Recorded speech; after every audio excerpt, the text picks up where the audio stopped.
Мы запускаем в этом году уже, это выращивание овощей. В этом году строится овощехранилище на 6 тысяч тонн. Именно на капельном орошении будет посеяно в этом году уже 70 гектар моркови.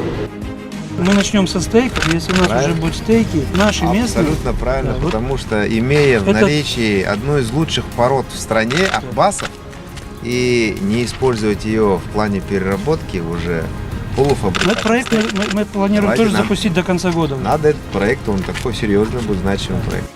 Наша главная проблема, что мы на переработку на такую не выходим, на глубокую переработку, и поддержки теперь уже тех, кто занимается переработкой и производством готовой продукции.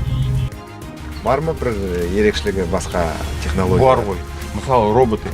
Бұл бірінші рет роботы 100% ғана буде автоматизированы. Шөп жем базасы толық бола ма, қамтамасыз етілген бе? Бал ол дайын. Құрылысы биыл бастаймыз, қазір 20 апрельде бастаймыз. Тех людей, которые вкладываются в переработку, в другие переделы, мы за руку готовы вводить до соответствующих институтов развития и помогать в части господдержки. Оқитын мектеп деген акция бар ғой, сол аясында біздің оқушыларымыз кітапханада келіп оқиды. 3D белгісі бар бетті ашып, сол жерден осы тиранозаврды кітаптан ғана көрмей, оны телефон арқылы бақылай алады. Белоусовка және Қаратай, Равнапіль мектептерінде арнайы курстар жүріп жатыр. Домбыра үйірмесі білікті мамандар даярлап жатыр.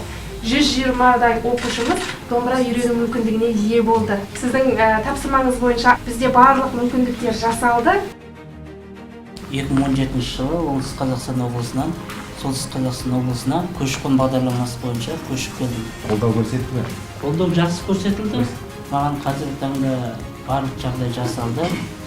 Мемлекет тарапынан берген барлық көмектерді алып бердім. Жилищный вопрос решили? Я как с дипломом в село, мне выдали дом, значит, взял подъемный. И вот жилищный вопрос решился давно. Есть программа у нас по формированию вот такого статуса цифрового учителя. Вся подготовка специалистов, она должна быть ориентирована на подготовку конкурентоспособных специалистов.